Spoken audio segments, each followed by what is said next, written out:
Hello, नमस्कार sir. हाँ नमस्कार सर। बिहार के शिक्षक जो है जानना चाहते हैं कि काउंसलिंग डेट कब तक आएगी और क्या सचिवालय का अपडेट चल रहा है। अभी कुछ मीडिया में भी खुलकर की बात नहीं आ पा रही है। सरकार की तरफ से कोई ये भी नहीं कह रहा है कि कब काउंसलिंग डेट जारी होगी। तो आप इस अभियान में लगे हुए हैं सर, तो इसके बारे में कुछ बताइए। देखिए सर, ये स्पष्ट है कि भाई काउंसलिंग तो होगी और बहुत जल्द होगी। जी। और हम लोग उम्मीद किए हुए हैं कि मंडे टू फ्राइडे बुध बृहस्पति तक काउंसलिंग का डेट आ जाना चाहिए। क्योंकि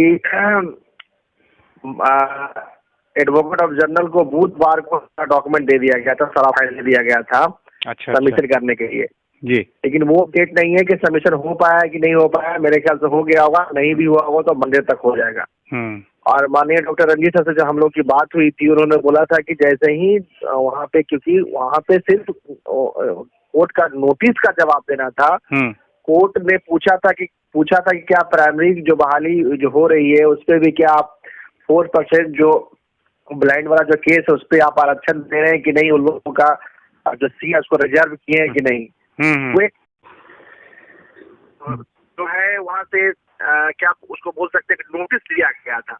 अच्छा। उसी नोटिस का सचिवालय को जवाब देना है। इस मामले में न किस तरह का कोई सुनवाई होनी है, न कोई बहस होनी है, न जज साहब बैठेंगे। क्योंकि चीफ जस्टिस ऑलरेडी बहुत कोरोना काल की वजह से बहुत कम पट्टा है। अब हाईकोर्ट में क्या बोलता है कि अभी तो फिजिकल कोई भी बहस भी नहीं हो रही है, और बहस भी जो हो भी रही है तो वही लोग आते हैं जिनका कोर्ट में उस दिन उनका तारीख हो। और चीफ जस्टिस बहुत मिनिमम केस की सुनवाई कर रहे हैं आजकल। तो अभी तो जो ब्लाइंड वाला जो केस है उसमें किसी तरह का कोई भी डेट पड़ा भी नहीं है कि आगे कौन सा डेट सुनवाई होगी। जी। तो बस कोर्ट को बस एक छोटा सा इन्फॉर्म करना है कि नहीं, जो गाइडेंस है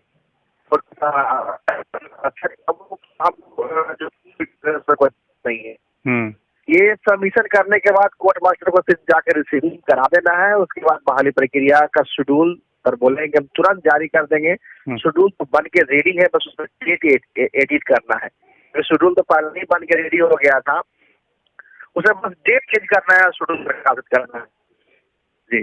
तो कब तक सर ये अनुमान है कि, मतलब तो बता रहे हैं आप कि जल्द आ जाएगा, लेकिन इसका क्या अनुमान लगाया जा सकता है कि जैसे तो केस वाला बताया आपने, ब्लाइंड केस वाला, तो ब्लाइंड केस के बारे में तो काफी कंफ्यूजन लोगों की रही है सर। इसमें ये इस तरह में लोग कंफ्यूज हैं, तो क्या संदेश देना चाहते हैं कि इस केस ब्लाइंड वाला केस कई लोग परेशान है कि ब्लाइंड वाला, कई लोग मेरे पास इतना फोन आ रहा है सर कि मैं परेशान हो गया। लोगों को लग रहा है कि ब्लाइंड वाला केस में क्या स्ट्रे तो नहीं हो गया। तो मैं उन सभी साथियों से कहना चाहता हूँ कि किसी तरह का कोई स्ट्रे नहीं है। स्ट्रे यदि होती तो सारा पेपर रंगा रहा था, सारा मीडिया में न्यूज चलते रहा था, हम लोगों को पता रहा था। हमारा खुद का सारे जो एडवोकेट है लोग सारा लोग ने जो भी वो जो मामला था उस मामला का पूरा अध्ययन करवाया है। उसमें स्टे का कहीं मामला नहीं है। हाँ, उसमें पूछा गया था प्राइमरी का जो बहाली हम लोग का चल रहा है उसमें कहीं किसी तरह का कोई स्टे का बात नहीं है। बस एक नोटिफिकेशन पूछा गया था भाई कि आप इसका रोस्टर का पालन कर रहे थे कि नहीं कर, बस जवाब देते ही भाई नियोजन प्रक्रिया तुरंत ऑटोमेटिकली शेड्यूल जारी कर देंगे। खुद स्पष्ट रूप से कहा है सर, बोले कि भाई इसको बस वहाँ जमा कर देना है। जमा करने के बाद इसमें क्या बहस होगी, सुनवाई होगी, तभी तो न सर जी इस प्रक्रिया को आगे किया जाएगा जब वहाँ पे सबमिशन किया जाएगा। बोला किसी तरह कोई बात की आवश्यकता नहीं है। एक नोटिस आया था, रिमाइंडर आप नोटिस भेज देते हैं। इस अभी याचिका करता था उसका सारा दलील को बिहार सरकार मान रही है, बात खत्म हो गई। ये एक छोटी सी बात है। और रंजीत सर दिल्ली गए हुए हैं, हो सकता है मंडे तक आ जाए। तो जैसे ही आएंगे, जो सर ने बताया कि भाई अगले वीक किसी भी दिन जैसे ही वहाँ सबमिशन हो जाता है हम शेड्यूल प्रक्रिया जारी कर देंगे। तो किसी को भी चिंता करने की जरूरत नहीं है। जब हम देखेंगे आगे की क्या होता है, यदि आगे ऐसा कुछ लगेगा कि नहीं सरकार हमारे साथ बदमाशी कर रही है, सरकार हमारे साथ जो चीज होना चाहिए, जो वादा हुआ था, जो सचिवालय से जो वादा किया गया था, यदि वादा मुताबिक यदि चीज फॉलो नहीं हो रही है तो आगे का जो प्रक्रिया करेंगे तो खुला मंच है लड़ाई लड़ने के लिए। उसमें डरना क्या है और घबराना क्या है। बिल्कुल बिल्कुल बिल्कुल। उसमें भाई तो क्योंकि पदाधिकारी का भी बात हमको मानना पड़ता है, और सरकार यदि कह रही है कि हम करेंगे, तमाम मीडिया चैनल के माध्यम से तमाम जगह बैठक हुई, सभी जगह एक बड़ा कवरेज हुआ। भाई जब सरकार कह रही है कि हम करेंगे तो थोड़ा वेट करना चाहिए। आंधी तूफान की तरह ऐसे ही अब कुछ भी डिसीजन ले लिए तब तो दिक्कत है। सरकार अभी सत्र शुरू होने वाला 19 तारीख से, अभी काफी समय है। यदि शेड्यूल इस हफ्ते में जारी नहीं होता है तो जाके सबसे बात करेंगे, भाई क्यों नहीं जारी कर रहे हैं सर। एक्चुअली बात किया तो एक दिन का प्रोसेस है, वहाँ पे सबमिट करना, बात खत्म होगा, आपने कहा था जी सर। उस पर उनका क्या जवाब आता है, उसके बाद हम लोग डिसीजन लेंगे क्या करना है। अभी ऐसा ही हवा के कोई भी डिसीजन ले लेना। कई लोग फोन कर रहे हैं, सर आंदोलन कर दीजिए सर, आंदोलन हम लोग रोक दिए सर, ठीक नहीं किए सर। अरे भाई चीजों को समझना चाहिए कि जब सामग्री हो गई करने के लिए तो उसको ऐसे ही माथा पर सरकार का सवाल होना कि नहीं अभी तुरंत करो, अभी तुरंत दस्तखत करो, अभी का भी हमको बहाल करो, ऐसा थोड़ी होता है ना। एक सिस्टमेटिक ढंग से होता है भाई। कमेटी उसका मीटिंग हुआ है, शिक्षा विभाग कही है कि हम इसको करेंगे, तब तमाम अभी देखिए उसमें सर मीडिया को भी हम भेज सकते थे, लेकिन अभी किसी को नहीं भेज रहे हैं। वो तो तुरंत मुंह में माइक लगा कर पूछ देगा कि भाई बताइए क्यों नहीं निकाल रहे हैं। बस तो आक्रामक होना होता तो 5 मिनट में ये सारा कुछ हो जाएगा सर। लेकिन आदमी सोच रहा है कि नहीं भाई सब कुछ अच्छा से हो जाए, सब कुछ सामान्य स्थिति में हो जाए। अभी 5 मीडिया को बता देंगे, तुरंत शिक्षा मंत्री को खोजने लगेगा कि आपने मीटिंग किया था, आपने 24 घंटे के बाद बोला था, 48 घंटे के बाद शेड्यूल जारी करने के लिए, आप किए नहीं है, बच्चा धरना खत्म कर दिया। सही बात। तो तुरंत 2 मिनट में आग लग जाएगी। बिल्कुल। हम लोग अभी आग नहीं लगा रहे, अभी हम लोग सही एक पेशेंस से भी कभी कभी समय का भी बहुत बड़ा वक्त बलवान होता है, उसके अकॉर्डिंग भी काम किया जाता है। बिल्कुल बिल्कुल। तो हम लोग अभी उसको देख रहे हैं, मॉनिटरिंग कर रहे हैं। इस हफ्ते रेड लाइन होगा हमारा, इस हफ्ते शेड्यूल यदि नहीं निकलता, मुझे तो पूरा भरोसा है कि शेड्यूल निकल जाएगा। यदि नहीं निकलता है तो फिर सबसे डायरेक्टली बात होगी कि सर आपने बोला था, फिर आप डिले क्यों। अभी तो प्यार से बात हो रही है, फिर डायरेक्टली पूछा जाएगा, क्वेश्चन किया जाएगा कि सर आपने बोला था, आपके भरोसे ऐसा किया। ऐसा नहीं होना चाहिए। मुझे पूरा भरोसा है कि इस वीक शेड्यूल निकल जाएगा। कुछ टेक्निकल कुछ प्रॉब्लम होगी तो उसको समझने का प्रयास किया जाएगा। क्योंकि अभी तक जो भी बातें सचिवालय से बताई जा रही है सब जेन्युइन लग रहा है। कोई भी सरकार की कोई इस तरह का मंशा नहीं है कि जिस समय मंशा था तब था। अभी फिलहाल क्योंकि सचिवालय को आदेश दे दिया गया है कि इसको करना है, और सचिवालय के जो अधिकारी हैं इतने ट्रांसपेरेंसी है, इतने बेटर की एक लाइन में कहा था कि भाई सरकार मना कर दी है। हाँ, पहले वो अधिकारी नहीं है पहले वाला कि आर के महाजन से चीजों को घुमा रहे हैं। यहाँ पे जो अभी अधिकारी है डायरेक्टली कह देता है कि भाई नहीं करने के लिए तैयार है, तुमको जो करना करो। ये हमने सुन चुका है सर। और एक भाई के नाम एक पदाधिकारी का एक रिलेशन हो गया ना आते जाते। बिल्कुल बिल्कुल बिल्कुल। तो वो स्पष्ट रूप से कह चुके हैं, कोई पदाधिकारी चाहता है कि बहालियां हो, उनका भी नाम होगा कि भाई इतना बच्चा को नौकरी दी है। ये बहुत तरह की बातें हैं। तो निकल जाएगा शेड्यूल, बहुत जल्द निकल जाएगा। अभी तक जो लग रहा है स्थिति उसमें तो अगले हफ्ते मंडे टू फ्राइडे किसी भी एक दिन शेड्यूल निकल जाएगा जी। Monday to Friday. सर एक चीज पूछना चाह रहे थे कि आपका सचिवालय से बराबर संपर्क बना रहा और मतलब आप बात करते रहते हैं, तो क्या जो है इसमें काउंसलिंग, जैसे मान लीजिए कि ये तो बता रहे हैं कि काउंसलिंग की डेट आएगी और इसके बारे में किसी को कोई चिंता करने की आवश्यकता है, तो ये बताइए कोई डॉक्यूमेंटेशन नए जुड़े हुए हैं क्या, जैसे कोई पत्र, प्रमाण पत्र टाइप का कुछ और बढ़ने वाला है उसमें? नहीं, अभी तो सर कुछ नहीं होना है। अभी तो देखिए हमारे इनसे कोई काम नहीं है। हाँ। ये भी जो भी डॉक्यूमेंटेशन का सबमिशन का काम हो सचिवालय और कोर्ट का है। हम जाके सर से पूछे भी थे कि सर क्या हम इंटरवेन करें इस मामले में। सर ने बोला कि जब जरूरत होगा तो आपको कहा जाएगा, अभी चिंता नहीं करना है। मैंने स्पष्ट रूप से पूछा था कि सर क्या हम लोगों को भी इसमें थर्ड पार्टी में हम प्रभावित हैं, यदि हम प्रभावित हैं तो क्या हम इस मामले में हस्तक्षेप करें। सर ने बोला कि नहीं, छोटी सी इशूज है, इसको सॉल्व कर लिया जाएगा, आप लोग बस वेट कीजिए, बहुत जल्द छोटा शेड्यूल निकालेंगे जी। मतलब सर 15 दिन जो भी लगेगा, अभी क्या है ना कि 15 दिन जो लगे बस अनुमोदन होने में लगेगा।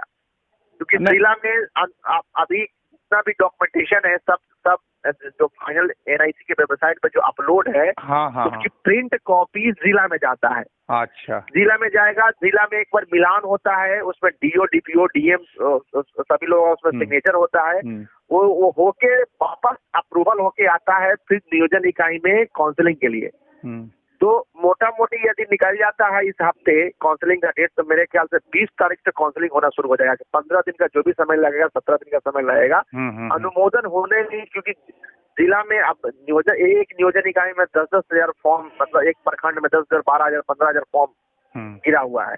तो एक एक फॉर्म को चेक करके रोल नंबर चेक करना, उसका मोटा मोटी एक सर्टिफिकेट चेक की जाती है। मिनिमम 15 डेज चेक जी। हाँ, मिनिमम 15 दिन तो लगेगा, उससे कम नहीं रहेगा, उसमें कोई शक नहीं। कंप्रोमाइज किया जाएगा तो 15 दिन रहेगा।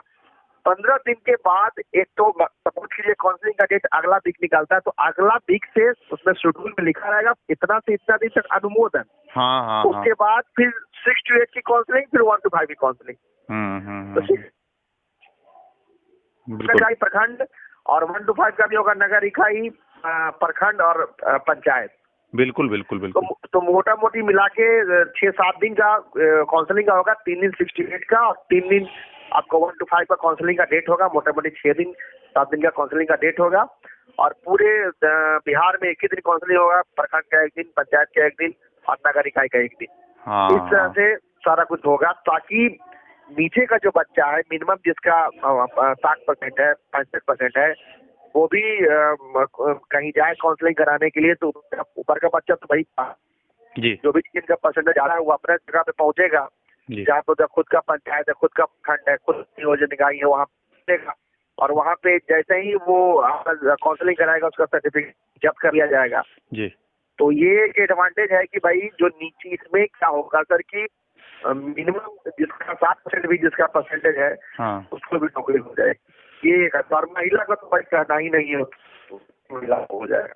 महिला को तो सीट 50% आरक्षण है, उसमें तो कुछ कहना ही नहीं, सभी A to Z महिला का हो जाएगा नौकरी। A to Z? जी जी सर, A to Z महिला का 50% है सर, तो भाई महिला तो पता ही नहीं चाहिए। टोटल महिला, और कई EBC का, ST का, इस सबका तो सीट वैकेंट रह जाएगा सर। उसके बावजूद भी महिला का तो सीट हरेगा ही नहीं। पुरुष में जिसका 60% तक है, उनका सभी लोगों को हो जाना है, क्योंकि 94-90 हजार सीट बहुत होता है ना। 90 हजार सीट एक लाख में 10,000 का में सर बहुत सीट होता है ना। लगभग लोगों की नौकरी हो जाएगी, टोटल बिहार शिक्षक बन जाएगा जी। तो आज आपका टाइटल डाल दें कि टोटल बिहार शिक्षक बनेगा? हाँ डाल दीजिए सर, कोई नहीं, आप डाल सकते हैं सर, बिल्कुल। 1 लाख सर शिक्षक, देखिए जो सर अभी देखिए इसमें अंदाजा लगाया जा सकता है जी। सरकार के पास जो आंकड़ा मिला था वो 25 लाख आवेदन करता है। एक बच्चे 100 आवेदन भी करेगा, उसके अकॉर्डिंग तो जोड़ते हैं तो 25 हजार ही होता है। लेकिन फिर भी हम लोग का दिल गवाह करता है कि नहीं 25 हजार तो नहीं होता है। तो भाई चलो भाई मान लेते हैं, दुगुना 50 में 60 हजार होगा, 70 हजार होगा, फिर भी तो भाई 94,000 की बहालियां हैं। बहुत सीटें है, सभी लोगों को हो जाना है, नहीं होने का कोई बात ही नहीं है, जो हमारा सूझबूझ गाता है। बिल्कुल आपका सूझबूझ सही है सर, और आपने बहुमूल्य जानकारियां दी, और काफी लोग काउंसलिंग के लिए परेशान हो रहे थे, और काफी जानकारी आपसे मिली है। और इसके बाद निश्चय जब ये डेट वगैरह आ जाए, विज्ञप्ति वगैरह आ जाए, तो फिर आपसे कुछ पूछा जाए कि कैसे कैसे क्या करना है, तो थोड़ा सा बिल्कुल हम सर जाएंगे। अभी कल एक बार कोर्ट में पता भी करेंगे मंडे को कि डॉक्यूमेंट सबमिशन हुआ कि नहीं। जी जी। एडवोकेट ऑफ जनरल किसी को जिम्मेवारी दी है जमा करने के लिए या खुद जमा किए हैं जी, वो तो पता चल जाएगा। उसके बाद पता चल जाएगा तो जैसे सचिवालय हम लोग जाके बताएंगे सर, तो जमा हो गया, काउंसलिंग का डेट निकालिए। जी सर, नई दिशा कुछ करना है नहीं। सर ने स्पष्ट रूप से बताया भी था कि बस जमा होना है, जमा होने के बाद तुरंत काउंसलिंग का डेट निकालेंगे, डेट एडिट करके, कोई दिक्कत तो उसमें है नहीं। जी सर, नई दिशा से जुड़े हुए बिहार के शिक्षक सभी काफी परेशान थे, तो उन्होंने कहा कि एक बार जो है सचिवालय की कोई जानकारी मिल जाती, नहीं मिल पा रही थी, तो आप सर चैनल पर आए। चैनल पर आने के लिए आपका बहुत बहुत धन्यवाद। बहुत बहुत धन्यवाद सर।